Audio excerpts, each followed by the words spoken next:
Have you ever felt like you're constantly giving, but never truly receiving? Like you are always showing up for others, but somehow you have forgotten how to show up for yourself. If you're feeling burnt out, emotionally numb, or like you have lost that inner spark, this episode is for you. Today, we're talking about something so many women silently suffer with, which is disconnection from our own feminine life force. The part of us that is intuitive, creative, soft, powerful, and wise. And guess what? You're not broken. You have just been taught to abandon yourself in order to survive. Okay, so today I'm actually joined by an amazing expert, and I want to tell my listeners this that I found him on podcasts where I was binge listening to his podcast, and it was about Kundalini. So those of you that do not know about Kundalini, you can hear it right from the mouth of an expert. His name is Brent Spirit. And he is a spiritual teacher, host of the Spiritual Awakening show. So wherever you listen to podcasts, I highly recommend you to follow him. And he's also the founder of KundaliniAwareness.org. Brent has been supporting people through powerful spiritual awakenings and Kundalini Shakti journeys since 2013. What I love about him is that his teachings are rooted in heart-centered, unconditional awareness, and he really knows how to hold space for the raw, the messy, the magical moments on the path. So today we're Today we're diving deep into something so many women need right now, which is to hone on your feminine life force, to fall back in love with yourself. So Brent, I'm so honored you're here. Let me just hear your story. Let's begin with, how did you find Kundalini energy? Yeah, Dimple, thank you so much for the intro. I'm really honored. I really appreciate the kind words and the support and the opportunity to share here with you. Yeah, so Kundalini, I so appreciative of, you having me on as an expert on the topic, but I'll lead by saying, there is some really mysterious, transcendental, awe-inspiring quality to this energy of Kundalini that I don't think anybody really has all the answers to or knows every last detail about it. I've had, of course, the majority of my life has involved this process, this energy, this force of Kundalini, and I've connected with so many people with the intention of learning more myself and raising awareness about it. And so we're unpacking it as we go together. So I know you've got some experience yourself as well. So, we each have a little bit of a piece of the puzzle. And so we compare notes and share and explore together. How it started for me, I was 15 years old. I was depressed. I was anxious. I had kind of moved away from my religion that I was raised in, which was Catholicism. And I was kind of a materialist atheist suffering from immense loneliness, depression, anxiety, and nothing could really help. I had no spiritual foundation there, nothing like that. Eventually I came across some science showing that meditation can be helpful for mental health, and so I began to meditate. And when I began to meditate, my body began to move spontaneously on its own. My spine, my neck began to bend and twist on its own. And this was just in my first meditation. I'd closed my eyes and this started to happen, and I thought, this is very strange. I don't know what's happening to my body. I can't stop these movements unless I open my eyes and stop this meditation. So I was a young, innocent kid. I said, I don't know what the heck that was about. I'm just not going to do this thing called meditation. So that was my first direct encounter with this force within that we now I would understand it to be the feminine force of Kundalini Shakti. Kundalini Shakti was beginning to stir within me. And so the body moving spontaneously was my body responding to the invitation and the context that I had created by sitting down to meditate. My body said, he's ready now. The body said we can begin to heal and awaken and transform using the body's own intelligence, which is not a separate thing from Shakti, the Kundalini. It is the body's intelligence. The body said, we'll begin to move. And so looking back, though I didn't know it at the time, those movements of my spine, they were serving to open perhaps energetic pathways, perhaps to begin to stir up and clear some trauma, some tension, some things that were stored in my body that I was holding on to. My body said, now it's time to release and let this go. Unfortunately, at the time I got scared, so I stopped the process. I suppressed it. I halted it. I just went back into my normal life. But then, once you kind of cross a point like that, it seems like, eventually in some point you will come back around and continue the work. And so years after I, was exploring mindfulness throughout my day, practicing being in the present moment, I was reading about different great spiritual masters and all sorts of things from the East. I was continuing my journey, but not so much sitting still to meditate. Eventually, I began to learn how to meditate. I went on some retreats, and I was beginning to have significant releases of energetic, of this energetic spiritual force, and it was bringing about shifts in consciousness. For me, it began particularly in my head. I found myself in more meditative states of consciousness, but it didn't really involve my body. So in a sense, I was kind of able to go into a deep meditation where I was able to detach from my body, feel very transcendent, very spaced out, very detached from the phenomena of the world and the phenomena of this body. Now, some of your listeners may be listening and they may be thinking, yeah, that's very masculine. It's kind of how men can be, very detached, very isolated, not embodied, not really emotional, very much in our heads. And this was exactly the type of awakening that I was going through. It was very much in my head, not much in my heart, not much in my body at all. And so, like many, I was carrying all sorts of trauma from my upbringing, from my ancestry, from my culture, just by being a human being. And I was able to check out from that. I had this big awakening in my head. I was able to just detach. Well, eventually, over time, the body called me back in and said, we've got to start sorting out all of this tension and stuff that's blocking you up in your system. And so the body called me back in, and then the Kundalini Shakti began to rise again through my spine. But this time I wasn't so scared. I was able to just trust and surrender. And I had this intuitive knowing that my body knows what it's doing. And it was a very feminine presence. So despite me presenting here as, of course, a male, a masculine, I have a very masculine disposition, but there's very feminine qualities within us all, as there are masculine qualities. And when I tuned into this force, I could tell this was a feminine intelligence, the feminine wisdom that knew how to transform my consciousness, how to heal, how to awaken further. And I found that my awakening, which was much up in the head, began to sort of descend into my body, and began to not only descend into my body, but also began to rise from the base up my spine. So my whole body now was involved in this transformation of consciousness. And over the next little while, I went on a really intense, journey as this energy began to explode up my spine, and it brought all sorts of intense purifications and realizations and psychic phenomena. Unusual things were happening, but really what I understood was spirituality. In the very beginning of my journey, I thought spirituality was about some sort of philosophical understanding or some sort of insight on the level of the mind, a piece of knowledge, truth. Later, I began to understand spirituality is about the transformation of the entire system, mind, body, heart, and spirit, entirely in the full body, head to toe, which with each of the chakras, from the top of our head all the way down to the soles of our feet. And of course, this involved that I kind of let go of the very overly masculine perspective of just about it being in the head and really come into the body. And that was scary as a man, scary in this culture where our bodies are kind of dismissed, scary coming from all sorts of spiritual paradigms that were very masculine, very patriarchal, that didn't emphasize the body.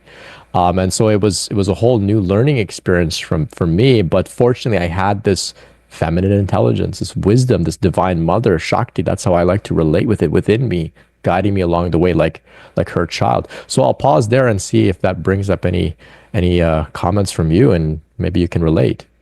Oh, yeah, absolutely. 100% I can totally relate. But one thing that is different to hear from you is from a male perspective, when a masculine is really embodying the feminine force, it sounds beautiful, because a lot of men in this world where we are filled with trauma, we are filled with violence, where we are filled with assault, and we blame the masculine for it. I feel like when it comes from a person who has awakened this energy within himself, it's a totally different experience to hear it. So for me, when you're talking, I am getting chills in my body. I'm like, wow, this can happen. This is possible for a lot of men, but because our listeners are predominantly women, and I'm sure they will probably send this to the wounded masculine when they hear it from you. I feel like this is great insight. And, me and you, we can talk for hours, but I have my next question for you, which Yeah. is, can you tell our listeners what is Kundalini Shakti? And in Yeah. your own words, and how does it relate to the feminine life force within us? Yeah. Yeah. So this term Kundalini Shakti is the full term. So Kundalini comes out of Sanskrit. It's the language of the ancient language of India, of yoga. It refers to coiled snake, coiled serpent that is said to be at the base of the spine, coiled up, awaiting for the right context and time in a person's spiritual life to then begin to uncoil and move up the spine to begin to transform this system on a spiritual level. So that's where this term Kundalini comes from. The term Shakti comes also out of Sanskrit, out of yoga, refers to the feminine. So we have Shiva. Many are familiar with, the deity of Shiva. And then there's Shakti as well, the feminine counterpart of Shiva. Now, the name itself suggests here this is a feminine force. This is a feminine force. The way I interpret it is that, when we look at the masculine, it's very transcendent, very detached, very still, somewhat stoic. These are the types of words that may come to stillness, silence. Whereas we think of the feminine, it's dynamic, it's moving, it's changing, it's flowing, right? It contains all the expressions of consciousness. And so as the Kundalini begins to move through our body, our system here, this is a feminine expression of consciousness in the body. The body's not still. It's constantly changing, constantly moving, dancing. There's emotions coming and going. There's all sorts of biological things unfolding. There's all sorts of energetic movements taking place. And so this is all orchestrated and managed and unfolded by this intelligent force of Kundalini Shakti. So it's not just this impersonal, energetic thing or this biological thing. It's a very intelligent, wise, compassionate expression of the divine within you, the divine within you. And so when I described this idea of this divine mother kind of guiding my process, it was very much a personal relationship with the goddess, with God, with the divine, in which she knew how to facilitate my own transformation. And I refer to her as she for this reason. I say she. It's not even almost, it is she that moves through this body, that animates my system. And so the Kundalini, everybody's Kundalini is always doing something, everybody on earth. For some, she remains coiled at the base of the spine, and she's carrying out all of the mundane processes of breathing, digestion, growing hair, breathing your lungs, beating your heart, these types of things. It's only that when she begins to awaken, then she moves into the next phase of her potential, which is to then carry out the transformation of consciousness. So we all have this active within us to a degree. It's just that some, whether it's through spiritual practice, through past life karma getting ripened at a certain point, the Kundalini begins to rise. And then when it begins to rise, we will say, now you have a Kundalini awakening. And now the process begins to take you from being a mundane human being here into your fullest potential, which is to be a spiritual human being, feet on the ground, but also some aspect of you transcendent as well. And so this is the merger of the masculine and the feminine, the divine masculine of pure consciousness and the divine feminine of the expression of consciousness merged together in an integrated person, an embodied person. And that's where, ideally we would all like to aim on our spiritual path towards this, this integration, this balancing out of the divine and masculine and divine feminine. Beautifully expressed. This is profoundly expressed. What is Kundalini Shakti? And again, coming from a very awakened masculine force, which is awesome. I want to ask you about, for women who do not understand this term, or for women who are way far beyond understanding about their own spirituality, about understanding about their own force, because what I see in my work is I work with a lot of women who are domestically violenced. They have trauma. They have been raped. and they feel emotionally exhausted, disconnected, and stuck in just overgiving. How does trauma, if you know about this, how does trauma block our access to this life force? Mm. Have you had any incidents where you worked with someone and you're basically guiding them to awaken their Kundalini, but then they're stuck in their own ways? Mm. Yeah. Yeah. So my heart goes out to all those women that have been oppressed, abused, mistreated, denied, right? I actually feel that this theme of the patriarchy, of this toxic masculinity, of this oppression of the feminine actually boils down to the fear of awakening the Kundalini, awakening the Shakti. Because that process within this human system is a very challenging, scary thing to the man, to the masculine, which demands that we feel and that we express and that we, get in touch with our bodies. And I think on a very large scale, the masculine is afraid of that. And when we see powerful women with such potential, there's some part of us that says like we need to shut this down, control it, keep things safe for the masculine that's afraid of the feminine. And so we see this in religion as well. When in many religions, women are treated on secondarily. Often some religions will dismiss Kundalini. They'll say it's the serpent associated with Satan and the devil, so don't mess with it. It's dangerous. I think this all comes down to them saying, this is the feminine. We'll just stay safe in our transcendent, detached, disembodied place, so we don't have to feel anything. And women come and they say, I want to feel. We want to feel. We want to express. And this can be very threatening to the masculine, the unawakened masculine, the wounded masculine. And so, of course, this trauma is there, and many women will then adopt such beliefs about their own system, their own potential, right? Which can, of course, impede their ability to then carry out a fully embodied spiritual awakening process. And so it's not just men like myself that were, sort of focusing solely on spiritual awakening as being in the head. Many women as well, due to cultural conditioning, as well as due to trauma, they find it difficult to move into their body, move into their heart, to feel safe enough to actually allow this energy to move, right? And this makes sense. This makes sense. The body, if you've been made to feel unsafe, well, then moving into the body is not necessarily the safest place to be. There's trauma there. And so prior to then working with, powerful spiritual practices or powerful things like Kundalini awakening, one can work solely to just focus on self-care, to really soothe this nervous system, to soothe this body that it may have gone through so much. And it's once we establish a degree of safety in the body, the ability to land in the body, then perhaps we can begin to then work with, more direct spiritual practices, which may then in turn lead to a profound Kundalini awakening. What happens for many that have a Kundalini awakening without proper preparation of this body, without finding a degree of safety in the body, is the energy can begin to rise, and it will bring all sorts of intense trauma up with it. And it can be very challenging for a person to go through.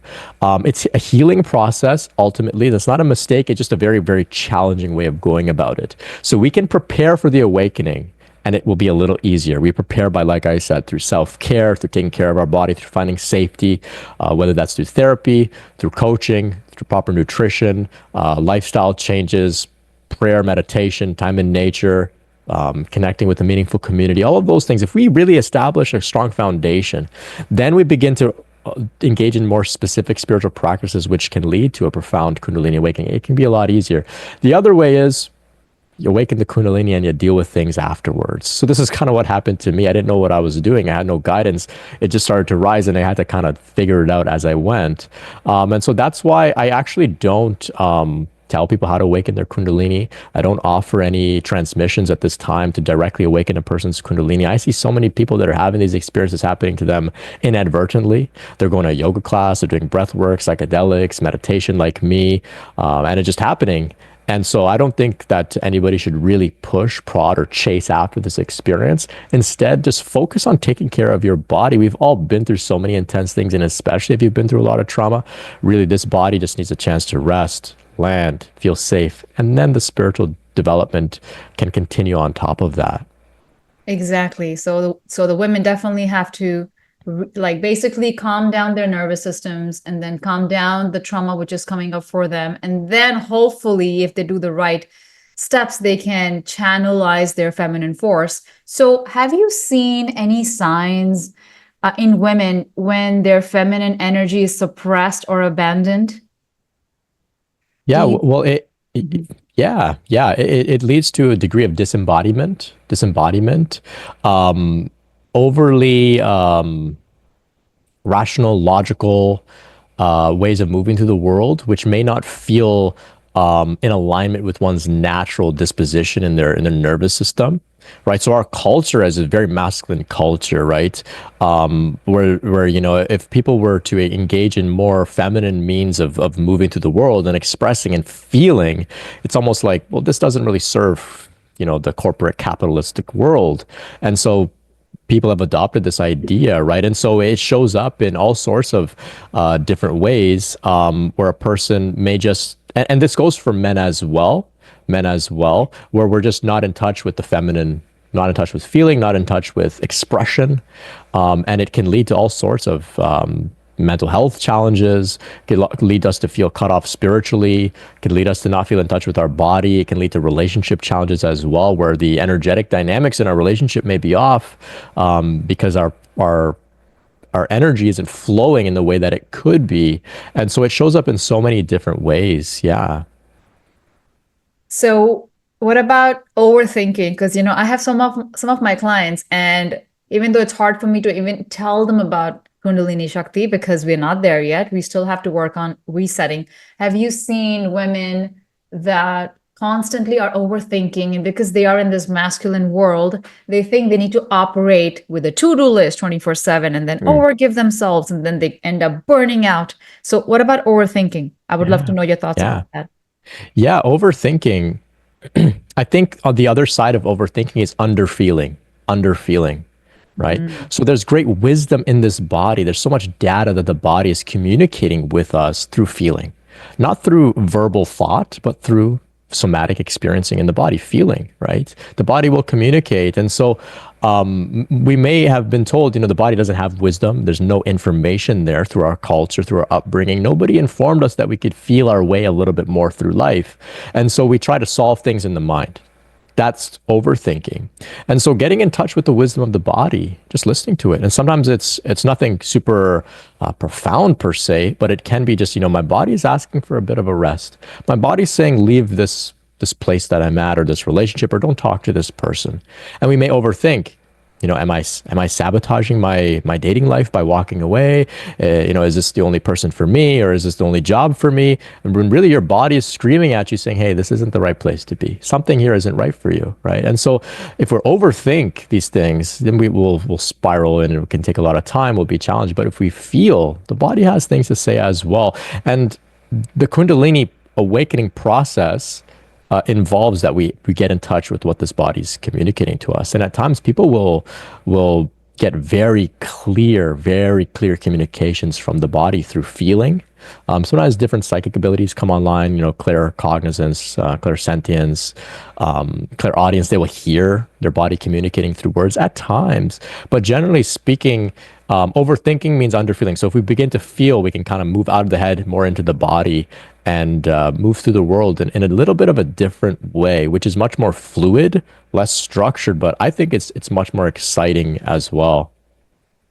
I love that. And because we're talking about intuition, why do you think it's so important, especially for women? Because we're focusing more on women for this podcast, but I would love to bring Brent Spirit, if he wants to, for a part two, specifically for men and all the issues that men deal with. Why do you think it's important, especially for women, to reconnect with softness and creativity and intuition on their healing journey? Yeah, because that's it's so natural and innate to the feminine. We all have those qualities, but the feminine in particular, it feels so right to be able to be in that place, those states of being, and to express that feels so right. So to cut one off from what they're naturally inclined to do, it's not healthy per se, right? So it's, you know, we have certain if you're meant to sing, you're meant to dance, and you're not allowing your system to do what it's meant to do, what you're really here on this earth to do, well, that's going to lead to all sorts of challenges on a fundamental level, right? It's like, asking, it's like trying to treat our pet dog as if it was a cat or something. It's not it's just going against our nature, right?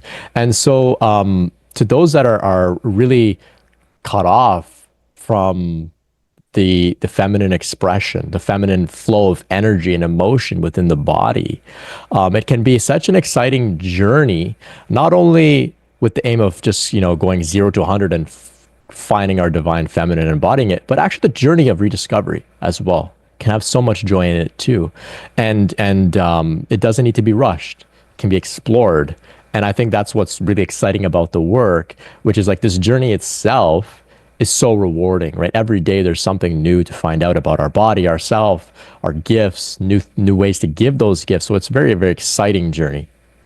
Totally. I totally agree. And I just remember this one incident when you were talking about how a lot of females, when they disconnect from their intuition, their softness, their creative side.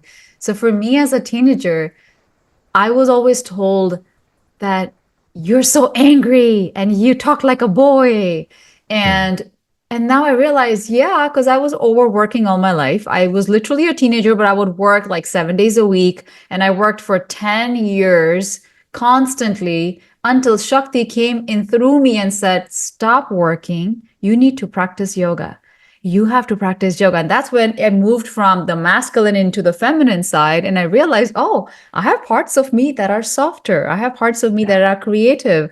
And I never knew what that meant. So I love what you're saying about why the feminine really needs to hone on her own side, like which she does not know, because we are not taught to these, like we are not taught these things by our parents.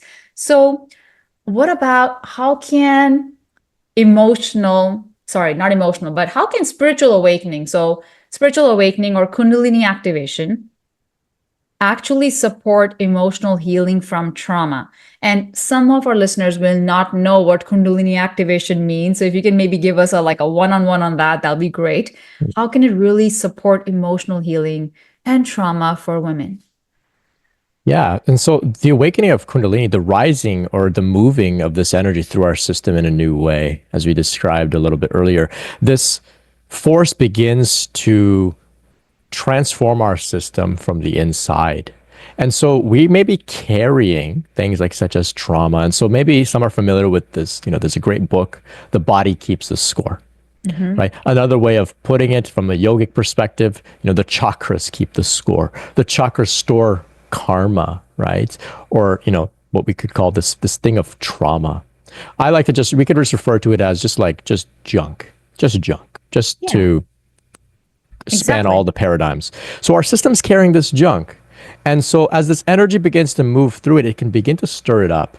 And so it may come out through emotional releases. So some people just begin to spontaneously cry.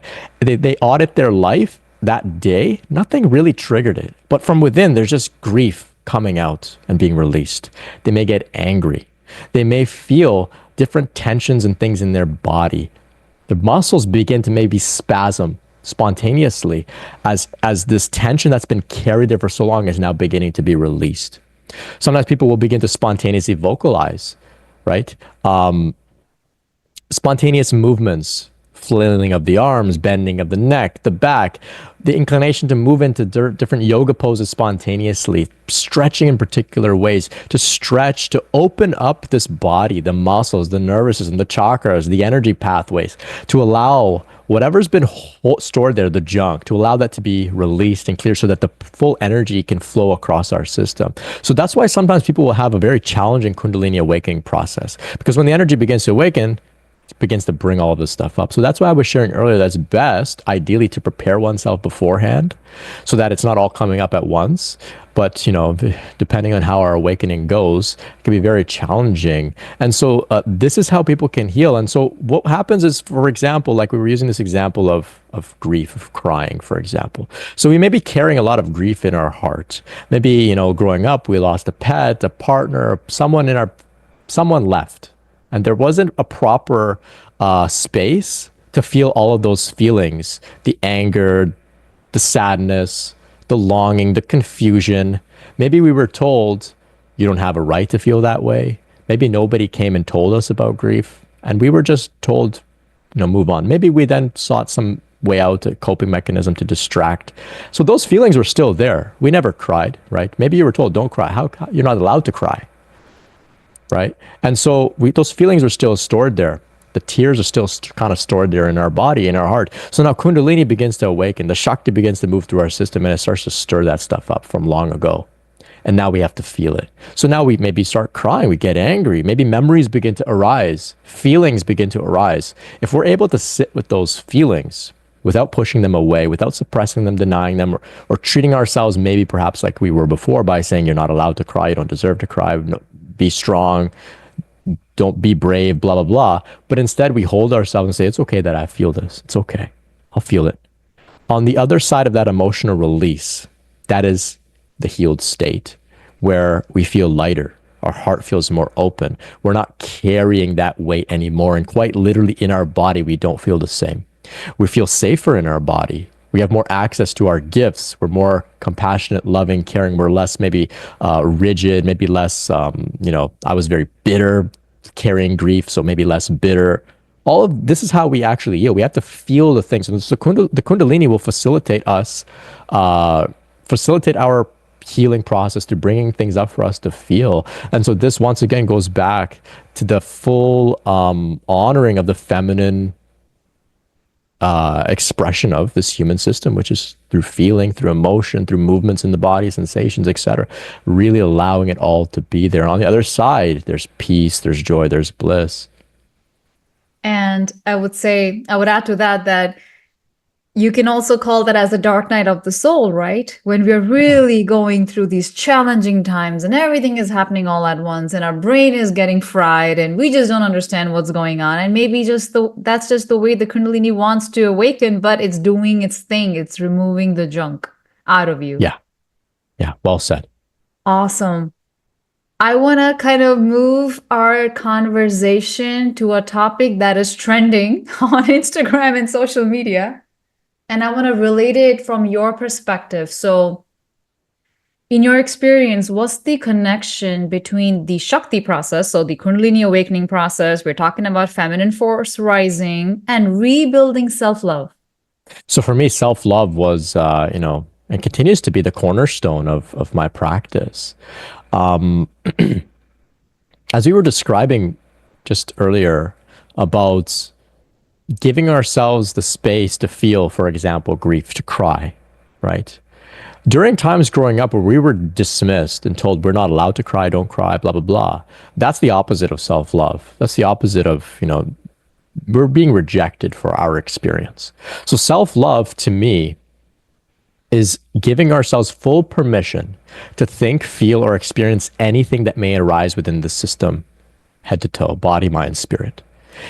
If you give yourself full permission to experience whatever may arise without judgment, without shaming oneself, without rushing it, hoping that it goes away soon, without labeling it as a mistake that you feel a certain way, that's self-love to me.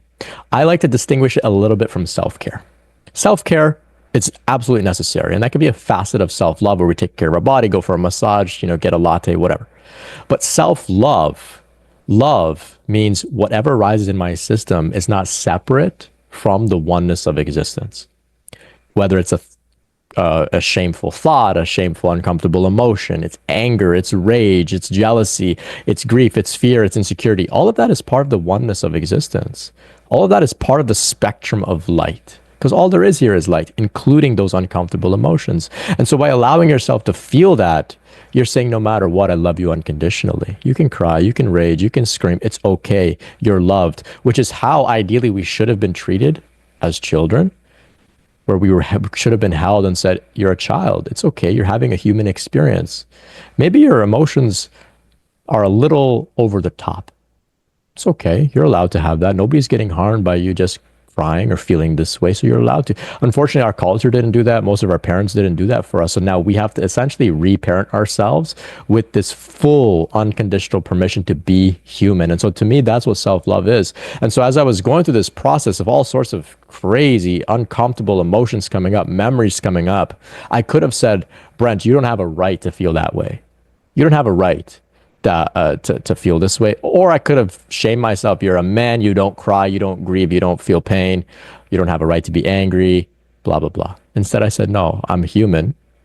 All of these are valid and I'm able to feel them. And the beauty of it is none of them last forever. And so that's how I love myself, which was the only way I could have got through this process of, intense clearing out of all the junk. If I fought the process with self-rejection or conditional love, it wouldn't have worked. It had to be unconditional self-love. I love that. So you're asking people to basically accept everything that's coming up for you without any judgment, because that is a form of self-love, especially when you're reparenting yourself. Yeah. Beautiful. Yeah. That's beautiful. So many women are also like afraid of just slowing down because they are mothers, they're wives, they're daughters, and they are also afraid of being too emotional or too much. So even a lot of times we hear people saying men don't cry, but sometimes women also, when they're crying, they will stop crying because they don't want to cry in front of a guy because she feels maybe he'll think I'm weak or things like that, right? So how do we begin to reclaim our own sensitivity as a strength and not weakness? Mm-hmm. Yeah. To be sensitive is a strength, right? If we have a sensitive instrument, tool, we would say this is great. It's sensitive, right? It's able to pick up on so much information. And so those that are sensitive, this is a great gift and skill. It's challenging for the individual to be so sensitive, but there's so much value there, right? And so, I mean, if we look at the experience of crying, the body is, there's just nothing wrong about crying whatsoever. It's actually, there's all upside to it. It's all upside. Great chemicals are released, right? We get to express, we get to inform and communicate our emotional experience to those that may be listening or witnessing. It's a form of communication, right? So there's so much value in something like crying. But of course, our culture has made it out to be like the goal isn't to cry. Actually, you're a success if you are able to somehow stop yourself from crying. You've solved the problem of crying, right? And so that's, and I've experienced that myself actually with women. If I began to tear up, it would become like their mission to somehow get me to stop, as if, and I had to push back. That's not the goal here. This is good. My body is responding in a good way. Let it flow, right? So we've all been conditioned to shut this down in some way, right? As kids and culturally and whatnot. And so, I mean, when you're relating in partnership, being with someone who you feel safe enough to actually be a human being, right? And that doesn't mean, if somebody shuts down your crying that you leave, but, just take a moment to pause and think, like, what are we really doing when we're denying our body a natural response that feels good, right? What are we really doing and why? And why, right? So I think having conversations around that, even with oneself, to really just take it in, like crying is not a mistake at all. It's good. And I know there are people who would probably pay $1 million to have a good cry because they feel so blocked up and shut down because they just can't. It's there. They want to release it, but their body just doesn't feel safe enough to do so. And like it would be a big deal for them to have a big release. It's what they're asking for, it's what they're looking for. And so, yeah, if tears come, celebrate it in some way, celebrate. And if you're around people that don't support the tears, that's okay too. I think it's very important that we create a container for ourselves where we can go and really just have our full experience, thoughts, emotions, feelings, sensations, tears, whatever it is that may come, without the need to be concerned with other people's receiving or denial of our experience. So having some container where we can go and be with ourselves, I think that's also very important through this process.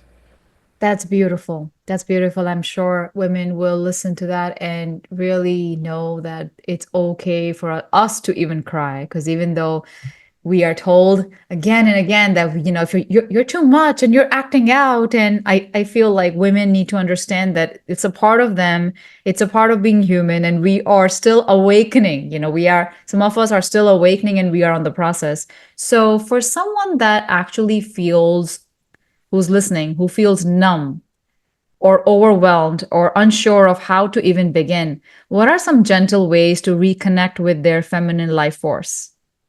I think one of the easiest ways is to begin to relate with the senses in general. And being in nature can be a great doorway into that because nature is such a sensory experience that can get us out of our heads and get us into our bodies where we feel. And it's, of course, Mother Nature. This is no different than the divine Mother Shakti within. It's the same intelligence, same intelligence. And so getting out in nature and relating with the forest, the water, for example, can really be a safe way to tap into then, of course, over time, more of what's going on emotionally within.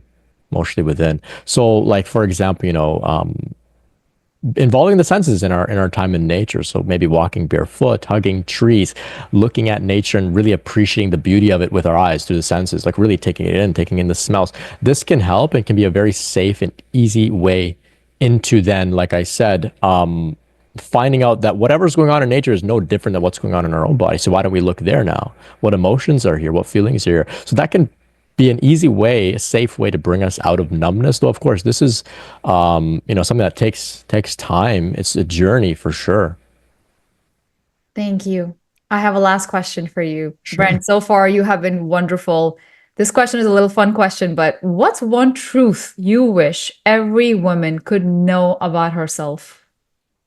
What's coming to me is I think it would be so incredible if every woman knew that we are in the dawning of the resurgence or the reemergence of the divine feminine in a really profound way.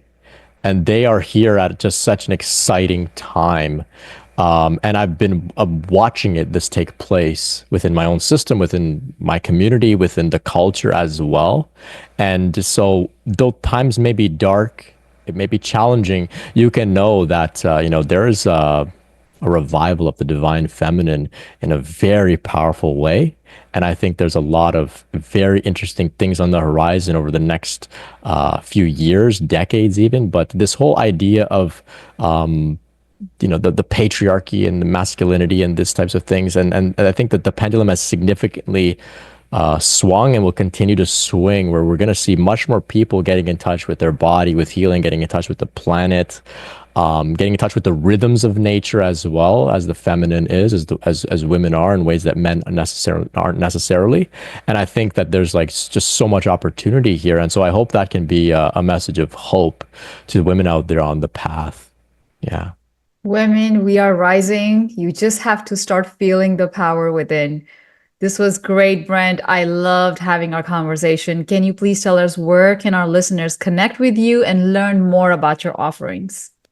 Yeah, thank you so much. This was a fun conversation. So, brentspirit.com, that's where you can find all of my work. I have some meetings that I host weekly on Zoom with the community. You can join and connect and discuss things like Kundalini Awakening. I've got some courses and things. I've got a YouTube channel as well, Brent Spirit. Brentspirit.com, though, you'll be able to find all that you need. And I'll definitely add his information on the show notes. I have a personal question to ask you. How did you get your last name as Spirit? Yeah, so I'm a straight shooter. It was a branding thing, actually. I thought, how can I just let people know what I'm about? So the word spirit, very straightforward, and it kind of became a thing. Yeah. That's amazing. Well, I'm definitely going to put his information in the show notes. Please make sure that you go check out his work. He is amazing, especially if you need help in awakening your Kundalini Shakti, the feminine force. If you're going through an awakening process. That's probably, if you're going through a dark night of the soul, please go check out his work. Thank you so much, Brent, for coming to the Dimple Bindra Show. We also have rebranded our show name, so thank you so much for being here. Oh, thank you, Dimple, and to your audience as well. Thank you all so much. Always remember, everyone, metamorphosis, not medication, and namaste.